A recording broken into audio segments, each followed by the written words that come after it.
In Formula One, you always need to watch your back. At any moment, another driver could come in, offer $50 billion in sponsorship money, and take your race seat away from you. Now, usually, this will only happen if you're a bit of a rubbish driver. You know, someone like Logan Sargent,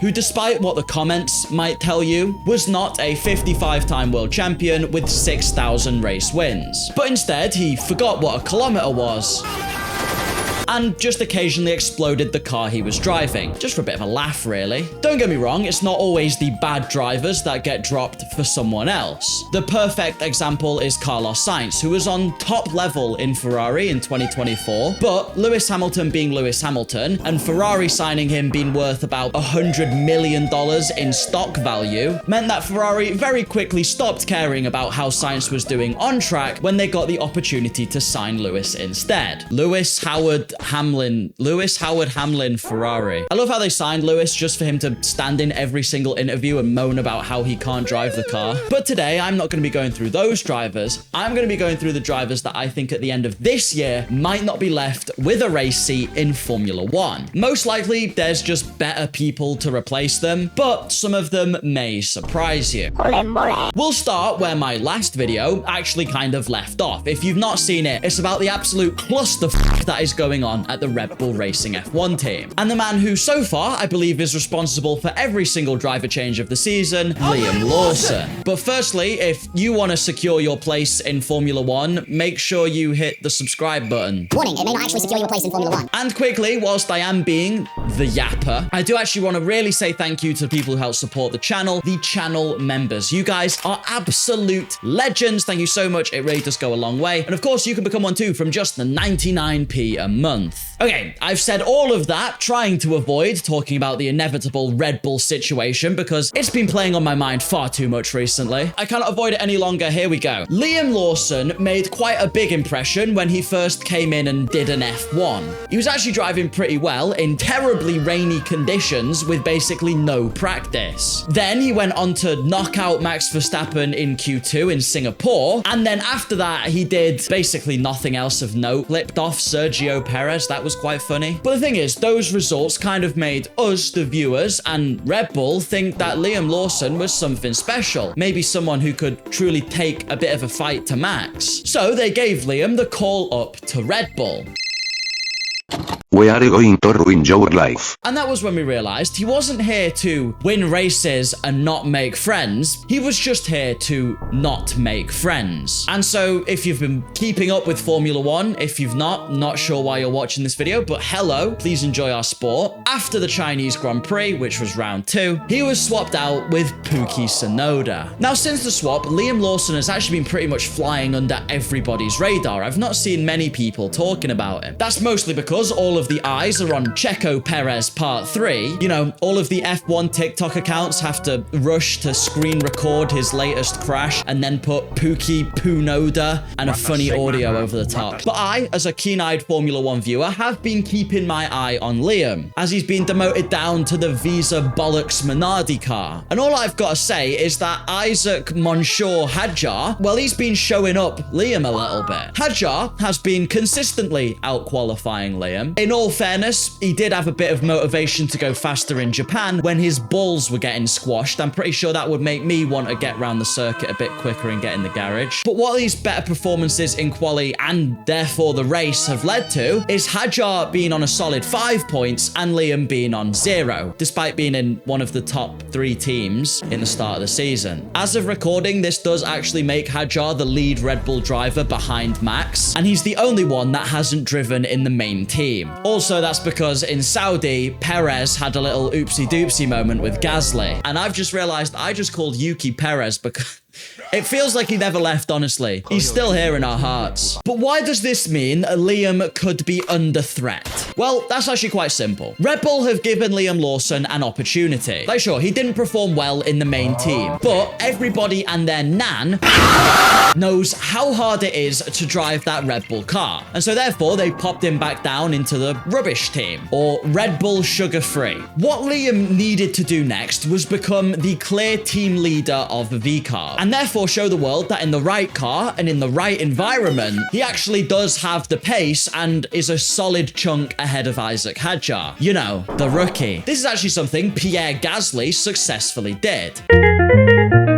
And that basically revitalized his career. He went to Red Bull, didn't do great, got called back down, and then actually was pretty good, had even a race win, to the point where he moved to Alpine and then hit Ocon repeatedly over the head with a baguette until Ocon had enough brain damage to pull this move in Monaco, get himself fired, and therefore Gasly was the team leader. Now, as you can probably hear from what I've said, and if you've watched the races, see, Liam Lawson has not done this. He's instead probably sat and watched cars and wishes he could have raced in the Piston Cup instead of Formula One. But the reason I think he needs to step up his game sooner rather than later is because Red Bull do have another prodigy waiting in the wings, supposedly. Much like Mercedes and Kimi Antonelli, Red Bull have Arvid Lindblad, a young superstar driver who as of very recently became the youngest Formula 2 race winner ever. And I think that at the end of 2025, if not even before then, Red Bull will be very keen to see Lindblad in a Formula 1 car, which means whoever's doing the worst out of Hadjar and Liam will probably be booted out. Even Pookie Tsunoda's not safe. So if I was a gambling man, apart from just playing the slot machines in Schedule 1. Gambling, let's go gambling. Let's go gambling. Let's go gambling. I have a problem. I don't.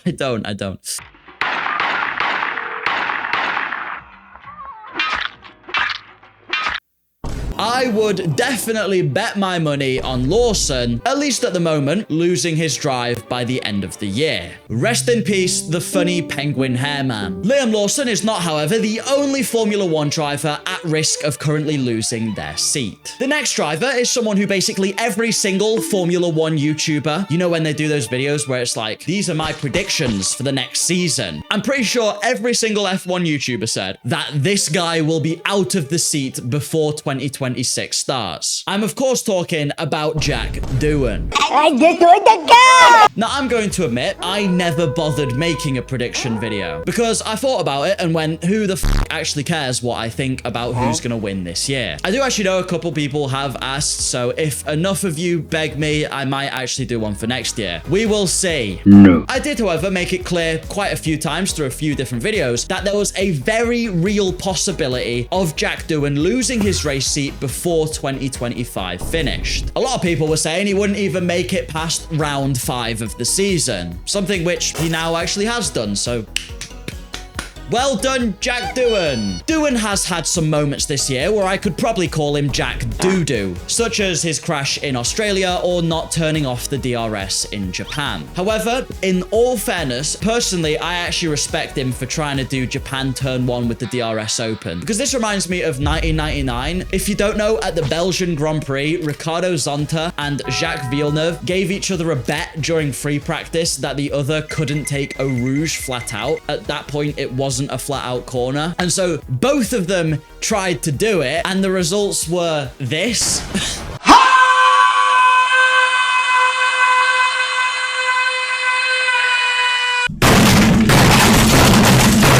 So I respect Jack for giving it a go. Doohan has, however, not been terrible like Logan Sargent or Nick Latifi. Hang on, why the fuck have I wrote Latifi here? Obviously, he's the greatest driver of all time. Wash levels of wheel knowledge from Dan No Skill. But Doohan is not a red flag waiting to happen when he's out on track by any means. He's actually had reasonable consistency for a rookie. He's not had the worst pace ever at every single race, and he's even got an aerodynamic haircut. I know someone in the comments is going to be like, you can't talk about haircuts, look at your hair. It does. I need to go barbers. You're right. You could actually probably see Doohan being a solid point scorer if the Alpine car was to get a little bit further up the field. The problem right now is Alpine isn't the best in the midfield. It certainly can score points, but you've got to look at how close all of those cars are on a race weekend. So while Gasly is probably one of the quickest drivers out of all of the guys in the midfield, and probably is in one of the better cars than most of them, Doohan being a rookie and obviously being a little off in pace-wise means he does slip back into that pack where there are quite a few talented drivers. Whereas if Doohan was in a front-running car, you might see him scoring P6s and P7s. The one thing going in Jack's favor is that after rookies get 1 or 2 seasons, by the 3rd season, they tend to have found around 2/10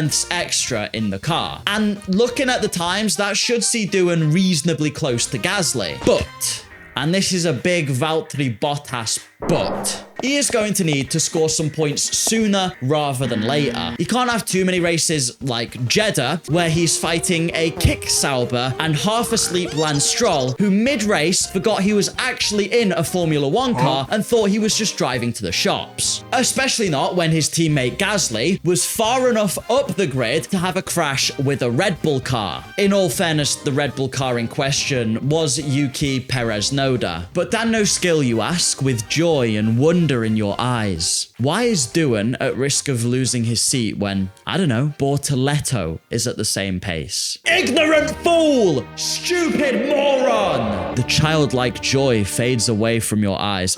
I'm sorry, I'll stop with that. I don't know where that bit was going. It is a good question though. And firstly, Bortoleto is driving a piece of farming equipment. Secondly, with Bortoleto having done better results in F3 and F2, he managed to secure himself a multi-year deal, so he actually has a chance to definitely drive with the Audi team when they come in next year. Bortoleto also has one more advantage, which isn't having a Argentinian megastar breathing down your neck. Last year, 2024, if you're watching this in not 2025, Franco Colapinto came into the Williams racing team.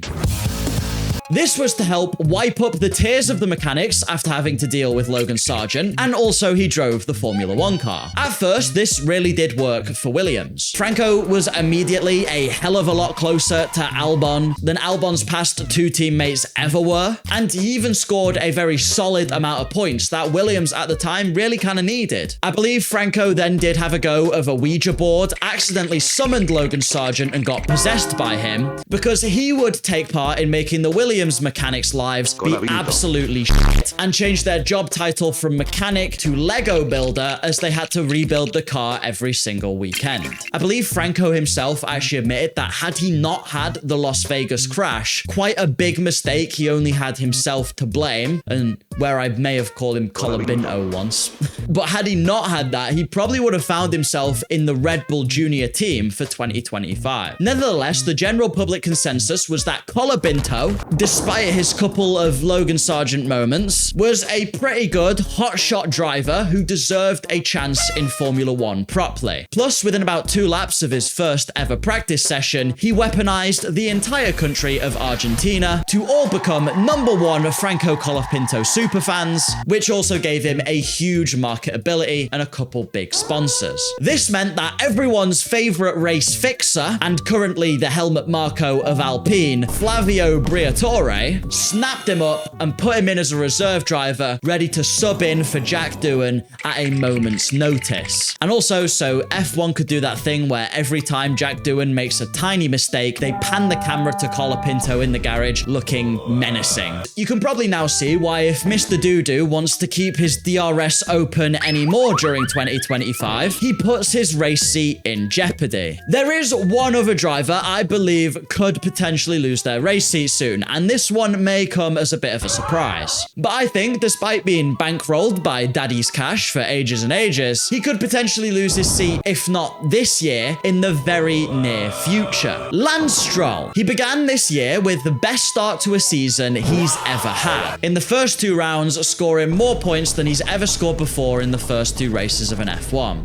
calendar. But you know, those were the 2 races where half the grid crashed and then where 2 drivers were disqualified from the points. But we'll get to that. There was actually quite a bit of talk online where the Lance Stroll fans come out of wherever they live and they go, we should never have doubted Lance Stroll. It only took him 45 seasons to finish in the positions he should really be finishing in. However, it's very clear that since those 2 rounds, he has slipped back to where we expect Lance Stroll to be. And I'd say say he's one of the only drivers on the grid right now where the driver's standings do not tell the whole story. I've seen a few people talking about how Lance has 10 points and Fernando has 0, asking if Fernando Alonso has finally lost his touch. He's over, he's too old for Formula 1. But I think if you look beyond the standings and watch maybe 2 seconds of an F1 race, you'll realize that that is completely bonkers. This guy stinks! I am going to give you the bias warning that I am a Fernando fan, obviously. However, I believe what I'm about to say is rooted in facts. Firstly, I'm going to talk about his crash in Australia. Alonso started the weekend out-qualifying Stroll. He then proceeded to confidently be in front of him until the car ahead of Alonso going into turn 6 put a wheel in the gravel and put the gravel onto the racing line. Alonso then went onto the curb where the gravel was because, like I said, that's the racing line, and hit the little bit of gravel that was left there by the previous car, which then just sent him into a spin. Now, the doubters of you out there are probably going to go, okay, Dan, copium, we know you go to sleep at night with a giant Fernando looking over you. To which I say, I do not. I live in fear of what he's capable of. And also, that is literally what happened. That is just me saying the facts of the events that happened. It's up to you whether you still judge that as a skill issue on Fernando's half or just plain bad luck. So as mentioned, with half the grid in the wall, Lance did end up scoring some points in Melbourne. And you know what? To finish first you have to finish. So fair play, Lance, not too bad. So let's talk about the next round where Lance managed to score some points. China. Alonso out-qualified Lance for the Chinese Grand Prix. In all fairness and being completely transparent with you guys, Lance did out-qualify Fernando for the sprint race, currently the only time he's out-qualified Fernando this year, and also finished ahead of Alonso in the sprint, but for the Grand Prix, Alonso was starting ahead. Fernando then went on in the Grand Prix to have brake issues and DNF. Again, something completely out of his control. Then, Lance Stroll would finish on track in 11th, but was promoted to 9th because the universe hates us Ferrari fans. No, that's copium. It's because Ferrari can't measure how high their car needs to be. Or weight.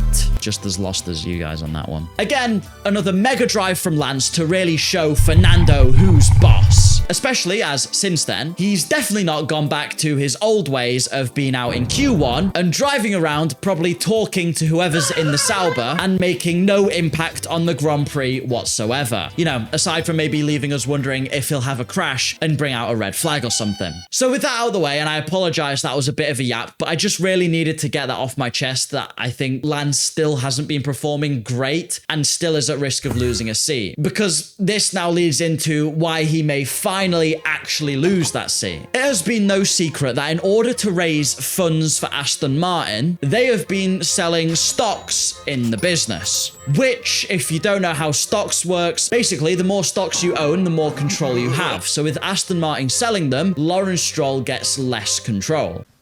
Good afternoon. Currently, I do believe Lawrence still has the ultimate say in anything Aston Martin because he owns the majority of the shares. No one else can outvote him. But there are going to be certain parties he'll need to keep happy going forward. Firstly, there's Adrian Newey and the whole technical team that Aston Martin have brought on with Adrian to try and actually challenge the top 4. At the end of the day, they just won't be happy because they can't get the best data using Lance off the pace Stroll as a reference. It's become pretty evident that in modern Formula 1, you need 2 good drivers. Then there's also Honda. Not only are they renowned for liking to put their own drivers in the teams they're providing engines to, but they would also probably like to see their cars running at the sharp end of the grid and not, you know, binned at turn 4. And lastly, there's just the general push from the viewers and the media. Traditional media are very kind to Stroll because they sort of have to be kind to the drivers as a professional courtesy for getting the interviews with them. But scroll across any F1 YouTube channel, including mine, or any more opinion-based news site, and you'll just find hours and hours of content on Lance Stroll. It's clear for basically everyone but Lawrence, who is blinded by fatherly love for his son. I know, how terrible. How evil. Sorry, this is slightly off topic, but I love how Drive to Survive paints Lawrence Stroll out to be this absolute evil maniac just because he really loves and supports his son. But I think it's clear Lance needs to go. I think sometimes Lance himself doesn't even want to be in F1 anymore. It's clear he absolutely hates most things to do with F1, like all of the media stuff. I don't know if he enjoys driving the car or not, but maybe the added external pressure will finally force Papa Stroll's hand to stop supporting his son and kick him out of the sport. Maybe just bin him off to WEC. Aston have cars in there now, and then it would finally give Aston Martin a chance to have two good drivers. Please